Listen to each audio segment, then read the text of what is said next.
Hello everyone, so in this video we'll discuss about chapter number 2 of class 12 chemistry, that is electrochemistry. इसकी हम NCERT highlighting जो है देखने वाले हैं. So let's discuss the highlighting portion here. तो सबसे पहले आपको इन डायग्राम्स पे जो है आ जाना है. ये तीनों डायग्राम बड़े ही इंपॉर्टेंट हैं. जैसे हम फर्स्ट डायग्राम को अगर देखते हैं तो फर्स्ट डायग्राम में आपको समझ में आता है कि इसमें आपको बताने की कोशिश है कि इलेक्ट्रॉन की डायरेक्शन जो है कैसे पता की जाए या करंट की डायरेक्शन कैसे पता की जाए डायग्राम को देख करके. हो सकता है आपको एग्जाम में ये सवाल आ जाए, तीनों डायग्राम लिखे हुए हों, आपको बताना हो कि बताइए तीनों के अंदर में इलेक्ट्रॉन की डायरेक्शन बताइए और करंट की डायरेक्शन बताइए. अब सबसे बेसिक बात तो ये होती है कि इलेक्ट्रॉन की जो डायरेक्शन होती है वो करंट की डायरेक्शन के, है ना, इलेक्ट्रॉन की जो डायरेक्शन होती है वो करंट की डायरेक्शन के अपोजिट होती है ना. ये दोनों के दोनों अपोजिट फ्लो करते हैं. मतलब मान लीजिए अगर आपके पास जो आपका इलेक्ट्रॉन है वो लेफ्ट से राइट है जो गया, तो आपका जो करंट है वो कैसे जाएगा, वो राइट से लेफ्ट जो जाएगा, यानी कि अपोजिट डायरेक्शन में है जो ये फ्लो कर रहे होते हैं. Is it clear? यहाँ तक बातें समझ में आई? अच्छा, अब आ जाओ यहाँ पे डायग्राम पे. तो इसमें आपको क्या करना होता है, जब भी आप इस तरीके से आपको डायग्राम आए, आपको इस गैल्वेनोमीटर की नीडल को देखना है. ठीक है, चलो देखो, इसको जूम जो है करो और आपको समझ में आएगा बहुत अच्छे से कि यहाँ पर हो क्या रहा है. देखिए, तो आपको यहाँ पे ये नीडल जो है देखनी है. ठीक है, अब देखिए ये नीडल जो है इस तरीके से है. इसका मतलब ये लेफ्ट से ये लेफ्ट साइड है, ये राइट साइड है, तो लेफ्ट से राइट की तरफ है ना, इधर की तरफ. तो इसका मतलब इलेक्ट्रॉन आपके लेफ्ट से राइट की तरफ फ्लो करेंगे, यानी कि गैल्वेनोमीटर की सुई, गैल्वेनोमीटर की नीडल हमें क्या बताती है, इलेक्ट्रॉन की डायरेक्शन बताती है. यानी इलेक्ट्रॉन कहाँ से कहाँ फ्लो कर रहे हैं, लेफ्ट से राइट की तरफ फ्लो कर रहे हैं. तो बताओ करंट कहाँ फ्लो करेगा, करंट करेगा राइट से लेफ्ट की तरफ फ्लो. आई थिंक समझ में आ गया. अच्छा, अब इस वाले डायग्राम की तरफ आ जाइए फटाफट से. अच्छा, पहले ये वाला देखो, ये वाला देखो पहले. इसमें क्या है, इसमें है लेफ्ट इधर की तरफ, राइट की तरफ, सॉरी लेफ्ट की तरफ सुई है. इसका राइट की साइड, सॉरी लेफ्ट की साइड सुई होने का मतलब क्या होता है कि आपका जो इलेक्ट्रॉन है वो राइट से लेफ्ट की तरफ है जो फ्लो करेगा ऐसे.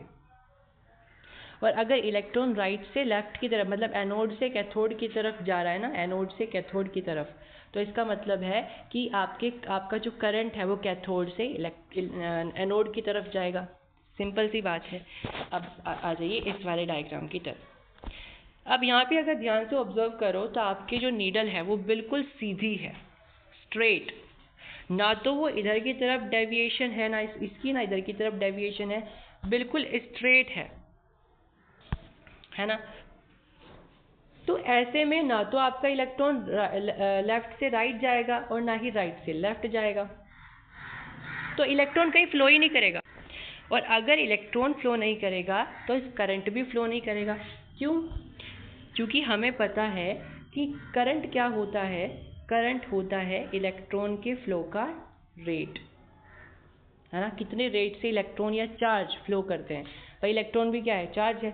और करंट क्या होता है, चार्ज ऑफ मतलब चार्ज के फ्लो करने का कितना रेट है, कितने स्पीड से कोई चार्ज फ्लो कर रहा है, यानी इलेक्ट्रॉन के फ्लो करने का रेट भी तो आप बोल सकते हो. तो इसका मतलब ये है कि अगर इलेक्ट्रॉन ही फ्लो नहीं कर रहा है तो करंट भी नहीं फ्लो करेगा. तो चलिए आगे बढ़ जाते हैं. अब हम यहाँ पर नेक्स्ट टॉपिक हमारे पास है ये वाला डायग्राम. ठीक है, चलिए इस डायग्राम को देखिए ध्यान से. It is the diagram of she. She क्या होता है, स्टैंडर्ड हाइड्रोजन इलेक्ट्रोड. ठीक है, तो ये डायग्राम आप ध्यान से देखो तो ये वाला जो कॉर्नर है यहाँ से आप जो है इसमें हाइड्रोजन गैस पुट करते हो. ठीक है, यहाँ पे आपके पास क्या होती है, ये प्लैटिनम की फॉइल होती है. ठीक है, प्लैटिनम की फॉइल होती है. Is it clear? तो बस यही आपको चीज़ें याद रखनी है, इसमें छोटी छोटी चीज़ें. आपको ये डायग्राम बना के आना चाहिए अपने एग्जाम में. अगर आपको शी से रिलेटेड कोई सवाल पूछा जाता है तो डायग्राम तो आपको ज़रूर चिपका के आना है क्वेश्चंस के अंदर में. ठीक है, चलिए आगे बढ़ जाते हैं. अब हम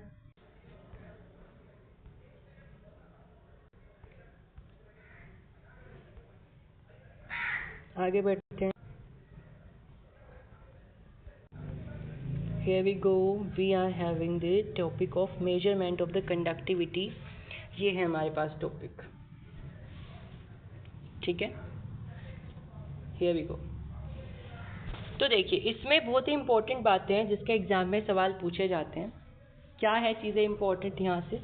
यहाँ लिखा है accurate measurement of unknown resistance can be performed by the Wheatstone bridge. देखिए, फिजिक्स में आपने पढ़ा होगा व्हीटस्टोन ब्रिज के बारे में. व्हीटस्टोन ब्रिज कुछ ऐसा होता है.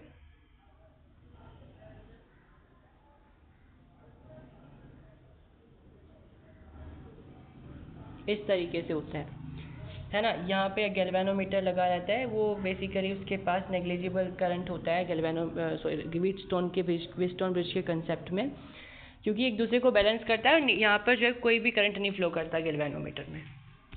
तो इसका फॉर्मूला होता था, मान लीजिए इसमें P रेजिस्टेंस है, इसमें Q रेजिस्टेंस है, इसमें R रेजिस्टेंस है, इसमें S रेजिस्टेंस है, ठीक है. तो इनका जो रेशो है वो सेम हो जाता था, है ना.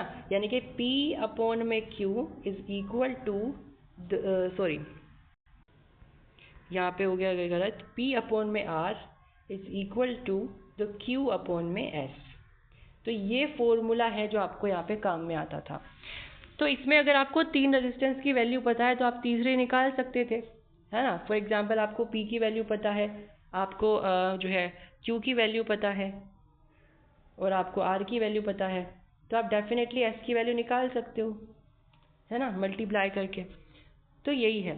तो यहाँ पे बताने की कोशिश हुई है कि अगर हमें किसी अननोन रेजिस्टेंस की वैल्यू निकालनी है तो हम व्हीटस्टोन ब्रिज का यूज़ कर सकते हैं, ठीक. लेकिन केमिस्ट्री में हम जो है आयनिक सॉल्यूशंस की बातें करते हैं. कंडक्टर्स जो आपके जनरल कंडक्टर्स होते हैं उनका यूज़ नहीं करते, हम आयनिक सॉल्यूशंस का यूज़ कर रहे होते हैं, इलेक्ट्रोलाइट्स का यूज़ करते हैं. तो इसमें डिफ़िकल्टीज आती हैं 2 चीज़ों में. सबसे पहले डिफ़िकल्टी आती है करंट में. यानी हम जैसे फिजिक्स में अपना जो व्हीटस्टोन ब्रिज यूज़ करते हैं वो डायरेक्ट करंट के माध्यम से करते हैं, मतलब आप जो करंट पास करते हो वो डायरेक्ट करंट पास करते हो. लेकिन अगर हम केमिस्ट्री में इसकी बात करें तो डायरेक्ट करंट पास करने से क्या होगा, आपके आयनिक सॉल्यूशन की कंसंट्रेशन पे इफेक्ट पड़ सकता है, उसकी मेजरमेंट में, उसकी कंसंट्रेशन में जो है कमी आ सकती है, उसमें एरर है जो आ सकता है. तो आपको करेक्ट वैल्यू नहीं मिलेगी, करेक्ट रीडिंग नहीं मिलेगी, ठीक है. तो आपको पूछा गया कि इसमें बताओ क्या इलाज है, तो इसका आंसर आएगा कि आप जो है तो आप DC मतलब डायरेक्ट करंट की बजाय आप AC यूज़ कर लो. AC का मतलब होता है ऑल्टरनेटिंग करंट. तो ऑल्टरनेटिंग करंट में ये प्रॉब्लम नहीं आएगी कि कंसंट्रेशन चेंज हो रहा है, ठीक है. तो इसका सोल्यूशन तो ये हो गया. एक और प्रॉब्लम आई थी, उसको डिस्कस कर लेते हैं. वो प्रॉब्लम क्या है? Secondly, a solution cannot be connected to bridge like a metallic wire. आप ऐसे ही कनेक्ट नहीं कर सकते हो डायरेक्ट जाके तारों की मदद से आयनिक सॉल्यूशन को, है ना. मान लीजिए आपके पास है ये आपके पास आयनिक सॉल्यूशन है इसके अंदर में, और आपने क्या किया, सीधा कनेक्ट कर दिया वायर की मदद से ऐसे.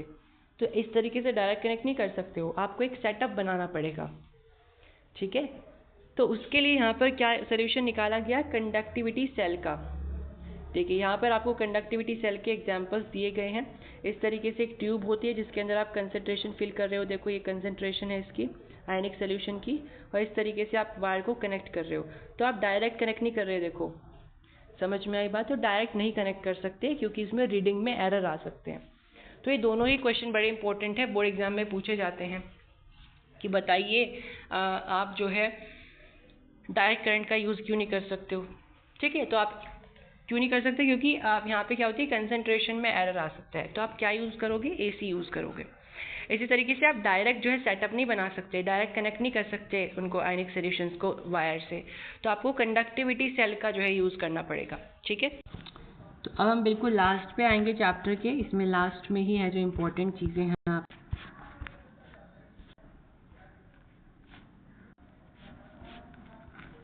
ओके, यहाँ पे देखो, ये सेल्स दे रखे हैं आपको. इसमें बड़ा इंपॉर्टेंट है एक टॉपिक कोरोजन का, ठीक है. अच्छा, फ्यूल सेल्स भी है इसमें. सबसे पहले फ्यूल सेल्स को डिस्कस कर लेते हैं. फ्यूल सेल्स में आपको ये बात है जो याद रख के चलनी है. यहाँ पे लिखिए लास्ट में, the cell runs continuously as long as the reactant are supplied. Fuel cells produce electricity with an efficiency of 70%। यानी फ्यूल सेल्स की एफिशिएंसी कितनी होती है? 70% होती है। बड़ा ही इंपॉर्टेंट सवाल है। अब ये इतनी खास बात क्यों है? क्योंकि अगर हम इसको कंपेयर करें थर्मल प्लांट से तो उनकी एफिशिएंसी जो है 40% ही होती है और फ्यूल सेल्स की 70% है। तो देखो अच्छी बात है ना, फ्यूल सेल्स से कोई प्रदूषण भी नहीं होता है, आपको वाटर है जो रिलीज होता है एट द लास्ट प्रोडक्ट जो आपका होता है ना। देखो यहाँ पे लिखा है आपको रिएक्शन इसकी फ्यूल सेल्स की। तो फ्यूल सेल्स की रिएक्शन में देखा जाए तो आपको जो नेट प्रोडक्ट मिलता है वो H2O मिलता है, वाटर मिलता है। तो वाटर तो प्रदूषित नहीं होता, तो अच्छी बात है पानी मिल रहा है, ठीक है। इवन जो स्पेस में लोग जाते हैं ना वो भी फ्यूल सेल्स का यूज़ करते हैं। अब होता क्या है, फ्यूल सेल्स को यूज़ करते हैं तो बड़ी तादाद में करते हैं, तो उन्हें बहुत सारा वाटर है जो अवेलेबल हो जाता है, तो उसको फिल्टर करने के बाद पीने के काम में यूज़ करते हैं। समझ में आई बात? तो इसका बहुत फ़ायदा होता है। और थर्मल सेल्स का क्या है कि सिर्फ 40% ही है उसका जो एफिशिएंसी है, ठीक है। ओके, तो यहाँ पर आपके पास लास्ट टॉपिक है दैट इज़ कोरोजन। कोरोजन में आपको कुछ इंपॉर्टेंट बातें हैं जो याद रख के चलनी है, जैसे यहाँ पर लिखा है आपके पास। तो देखो यहाँ पे लिखा है कि कौन सा केमिकल है जिसका आप यूज़ कर सकते हो कोरोजन को बचाने के लिए। तो यहाँ पे एक एग्जाम्पल लिखा है बिस्फिनोल। जनरली हम सारे एग्जाम्पल चीज़ें पढ़ लेते हैं बट बिस्फिनोल नहीं आता आपके नोट्स में, है ना। मैंने भी ऑब्जर्व किया था जब मैंने पढ़ा था। तो ये एनसीईआरटी में आपको छोटी छोटी चीज़ें जो मिल जाएंगी। अच्छा, मैंने कुछ चीज़ें यहाँ से नहीं पढ़ाई इसमें, क्योंकि एनसीईआरटी हाईलाइटिंग में हम सिर्फ वो चीज़ें पढ़ रहे हैं जो कि आपके ट्रेडिशनल नोट्स में नहीं आएगी, ठीक है।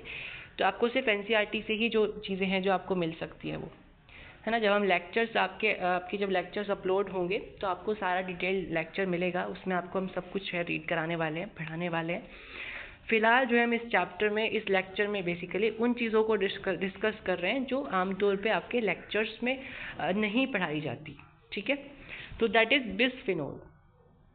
बिस्फिनोल क्या है? एक ऐसा केमिकल है जिसका यूज़ आप कर सकते हो कोरोजन को बचाने के लिए, ठीक है। So that's it for the video. Hope you have subscribe to the channel.